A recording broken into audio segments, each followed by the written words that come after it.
So we're completing the square. We added 25 to get our x plus 5 squared. We subtract 25 to get x plus 1. We can rewrite this integral. I'm going to write it with the dx at the end because I kind of like it there.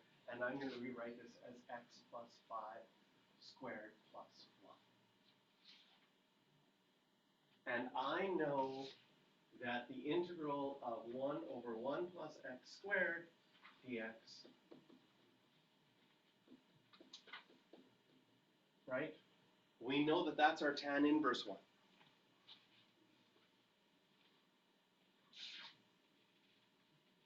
Sometimes you can see it directly, okay? I don't mind though, especially with the tan inverse one, it's a little bit hard to see it directly. I don't mind if you do this.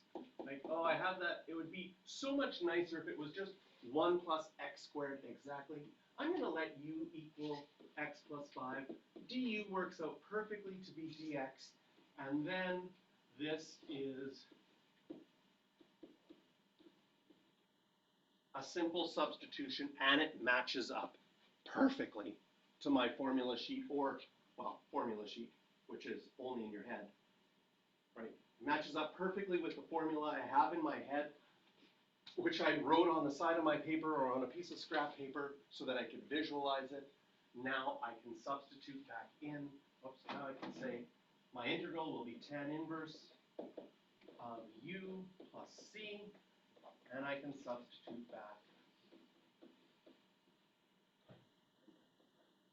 to tan inverse x plus 5 plus c.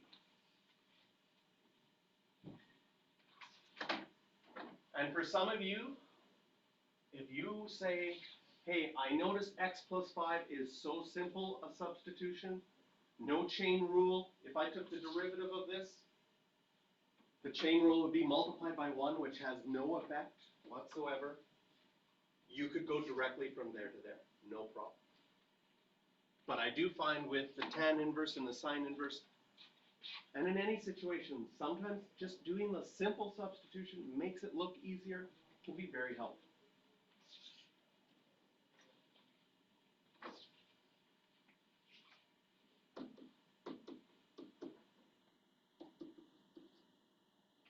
Again, I have a space here, I have a space here, and I'm using this 4t as a hint. I'm going to skip ahead and say, well, if I want to complete the square, I would have something squared here. And the only way I get a minus 4t is if I had a minus 2. And that minus 2 would mean that if I multiply this out, I would need a plus 4 here. But the only thing mathematically I'm allowed to do is add 0 or multiply by 1.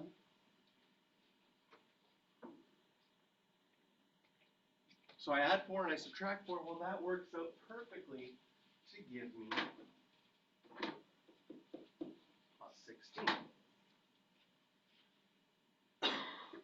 So I can look at my integral right now. I've completed the square, so I have t minus 2 squared plus 16. And it's looking like x squared plus 1. If I imagine I can't look at numbers anymore and they're blurry, all I can see is the t squared plus something. Be like, well, the closest that is that, I'll write it this way, my integral of 1 over 1 plus x squared dx, right, looks like that. So I need a plus 1.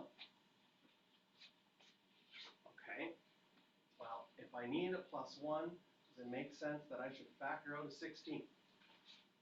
Because then I get my plus 1. Ugh. But 16 factoring out of that first one doesn't look so pretty. But it's basically having a 1/16 in front of that t minus 2 squared.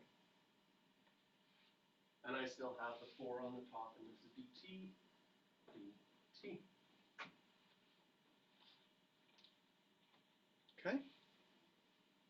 Well, the 4 and the 16, that could simplify to be 1/4. I'm going to move that 1/4 just outside.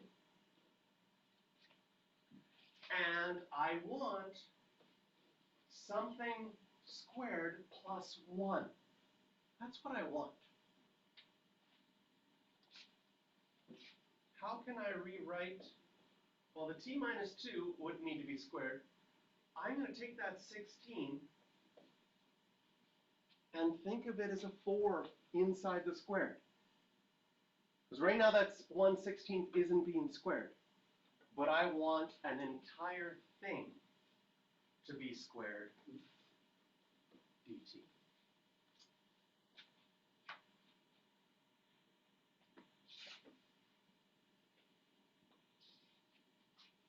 So then off to the side, okay, I've got something squared. Let's make that our u, t minus 2 over 4. Which,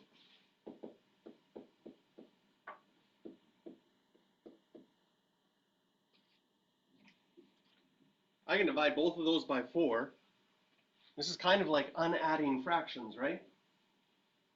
Okay, let's really just unadd fractions here. I won't even reduce that. Why is unadding the fractions really nice here? For mental math purposes, that makes my du really easy to figure out. A little bit harder when it was 1/4.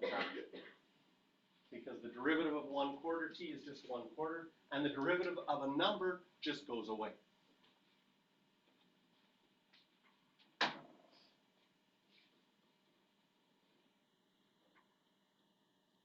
Now I have u squared plus 1, and I guess here, if I want the d, blue again, if I want my dt just by itself, I'd have to multiply by both sides by 4, so I'd have 4 du here, replacing the dt.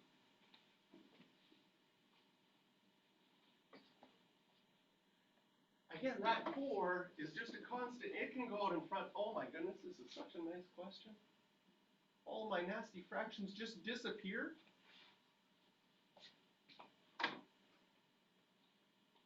Right? Can you see when you bring that 4 out, it cancels out with the 1/4? Beautiful. And then you just got 1 over u squared plus 1. So this integral is just tan inverse of u plus c, tan inverse of t minus 2 over 4 plus c. So what originally looked like it would have a whole bunch of complicated extra numbers, everything simplified out, and it worked out nicely. Okay. You want to try one on your own? Or not yet?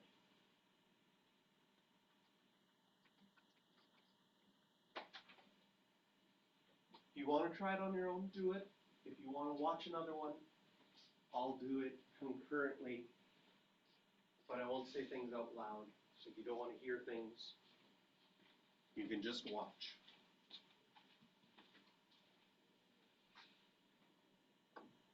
Oh, and it's a definite integral too. So this will be an added bit of fun in this question.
explanation. First of all, what I would do as far as getting my brain ready for strategies, you have to have, so we have to study our strategies enough that our strategies are somewhat accessible. In other words, our strategies are like memorized. I have this strategy, I have this strategy, I have this strategy. Those are memorized, so you're like able to recognize that maybe a strategy would work. So I have the completing the square strategy in my mind. I know that if I complete the square, it will look like x squared plus something or x squared minus something. I see the square root on the bottom, and I say to myself, in the blue box here, I know that the integral of 1 over the square root of 1 minus x squared is sine inverse x. That's one of my integrals that I know. So if I do complete the square here, and I get a number minus something squared, I should be able to use this. So it seems like a good strategy to do. Completing the square with a negative out in front. I factored out the negative, making the x squared positive and the 2x positive. Put that in brackets. I left my space there. I kept my plus 3 outside, and I have a space afterwards. This 2x right here gives me the hint that it's going to be x plus 1 squared. If I have x plus 1 squared, that first green space has to be a plus 1. But I put this little dotted green line here because that plus 1, when I add it inside the brackets, is actually subtracting 1. So if I'm only allowed to add 0, my other space also is a plus 1, because technically this first space is a minus 1 when that negative hits it. This gives me negative x plus 1 squared plus 4, and I rewrite that in my integral. Okay, it looks like this integral, except it has a 4, so I factor out that 4 to get a 1, which gives me a 1/4. Factoring out that 4 in the square root means I can pull it out as a 2, leaving me with a square root, and this 1/4 I put inside as a half, so I have just one thing squared, because now it's matching up with 1 minus one thing squared. Oh, there's so many good reminders in this question. So now in green here, I want to do my substitution. I'm going to make my u this thing squared, right? I can get unadd the fraction so that I can easily do my derivative. I can get dx by itself. But we have to remember, when we have a definite integral and we do a substitution, that substitution also changes our bounds. So now, when x was negative 1 before, I plug that in, I'd find out, well, then u would have to be 0. And when x was 0 before, now u is 1/2. So when I do my substitution, okay, I took this 2, I brought it out in front using a property of integrals. I did my substitution for u. Notice I also changed my bounds. And then I substituted dx to be 2 du, and with the red line there, I made the observation, hey, I could bring that 2 out in front. It's going to cancel out nicely with that 1/2. So I showed that in red, if you're just wondering where those numbers went. And now, my integral is super easy. It's a definite integral. So definite integrals, we use the fundamental theorem of calculus, part 2. We write out what a definite integral is. You don't need a plus c because you're subtracting. It's just going to be 1/2 and 0. And then we have to do sine inverse of 1/2 minus sine inverse of 0. Sine inverse of 1/2 is asking you what angle on your pie plate would give you 1/2. Okay? And we also have to be careful. Remember that sine inverse, the range is only going to be from negative pi over 2 to pi over 2. Basically, your negative answers are in quadrant 4, positive answers are in quadrant 1. So since sine inverse is positive, it's going to be positive pi over 6. Okay? Sine inverse of 0, well, the only thing between negative pi over 2 and pi over 2 where sine is 0 is 0. and we get a final answer of pi over 6. Okay, I'm going to leave part D for you to do on your own, and we'll go to the long division questions. Sometimes you can use synthetic division. Synthetic division, based on what we learned in grade 12, only works when it's x plus or x minus something. Anytime that you have something like x squared or x cubed or a negative x on the bottom, we're going to use long division. So reminder of long division. We're dividing by x squared plus 1, and we have an x cubed, which means we have 0x squared, 0 x's, and 0 1's. We would often write zeros in. This one in long division is actually going to be really short for us to do. And it's going to look like this. Remember, in long division, you would think, what would I need to multiply this x squared by to get this x cubed? The only thing possible would be an x.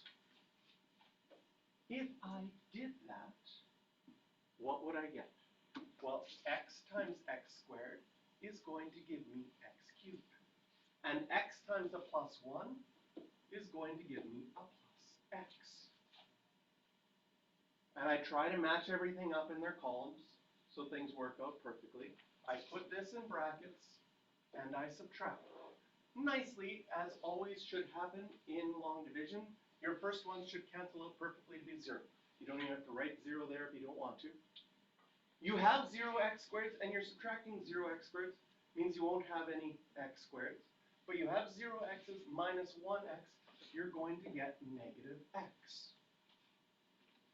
This long division is really easy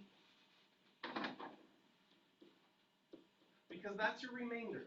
As soon as the degree of what you're left is less than the degree than you're starting with, you're done. And we can rewrite a polynomial divided by something as the quotient, the answer you get, plus whatever your remainder is, still needs to be divided by that. So that lets me rewrite my integral that I had originally as x plus, because x was my quotient, right? Whatever you get up here in black, that's your quotient. We just have one term, x. And our remainder, which was negative x, still needed to be divided by x squared plus 1, all of this dx. And what this allows us to do with long division is it allows us to break up our original integral, which we couldn't do, into an integral where we have parts that we can do. Okay? And I'm going to take the time to break it up.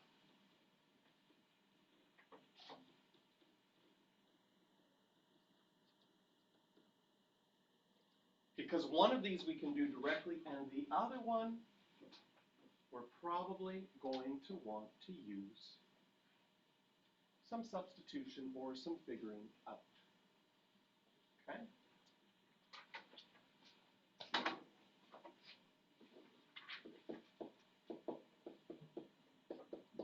I notice that the derivative of the bottom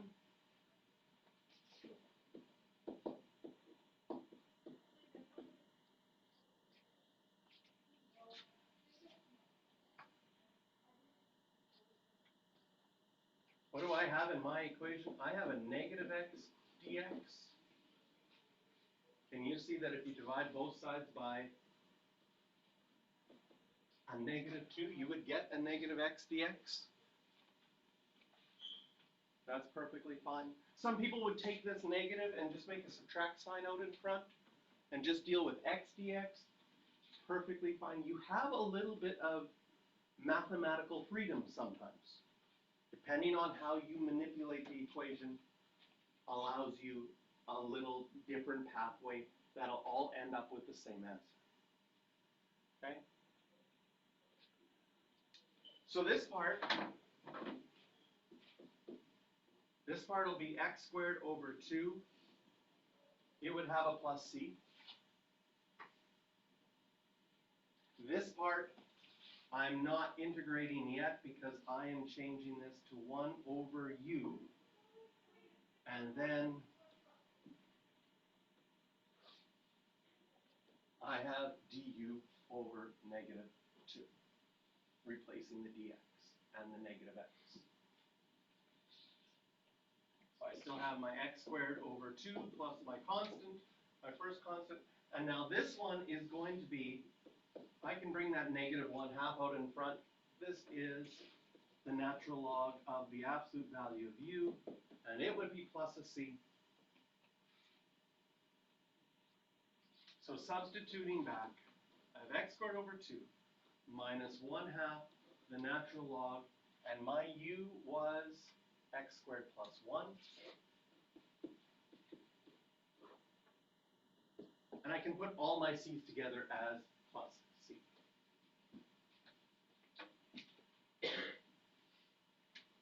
Technically, can you see I do not need my absolute values here? Because x squared plus 1 is positive no matter what. So technically, I could just use brackets there if I wanted. I find that sometimes textbooks and answer keys don't do a good job of describing that. And so you get confused. You're like, how come I didn't need an absolute value in my answer last time, but this time I do need an absolute value? Why do they keep switching it? Why don't they just do it the same all the time so my brain doesn't hurt? Right? If this was in an answer key, the mathematicians would probably go, oh, we don't need absolute values. That's redundant. Let's just put brackets. Want me to come back? No, it's good.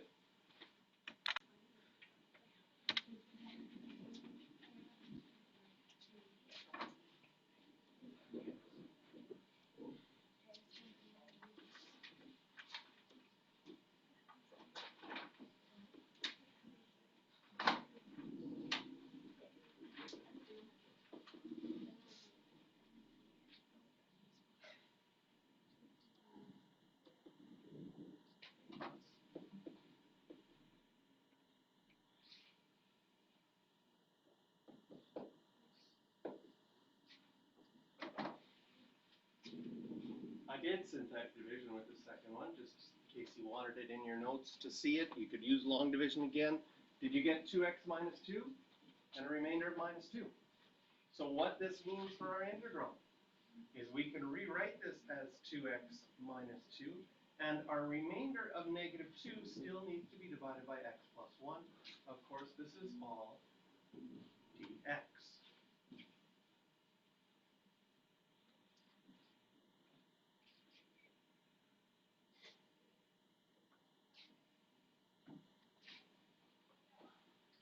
I'm going to break it up.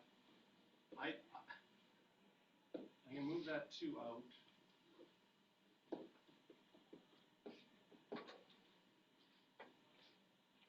This could be one I can see you doing directly, and that would be perfectly fine.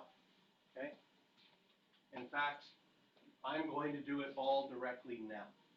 Derivative, an integral of 2x is x squared minus 2x. I'm not even going to do the plus c until the end. Then minus 2, and here we're going to have the natural log of x plus 1 plus c. Why can I do the natural log without having to do a substitution? Well, I noticed it would be, like, if you did the derivative, the chain rule is just multiply by 1.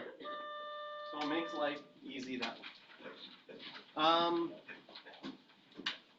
I'm going to get you to pick up on your way out quiz number 1 right here.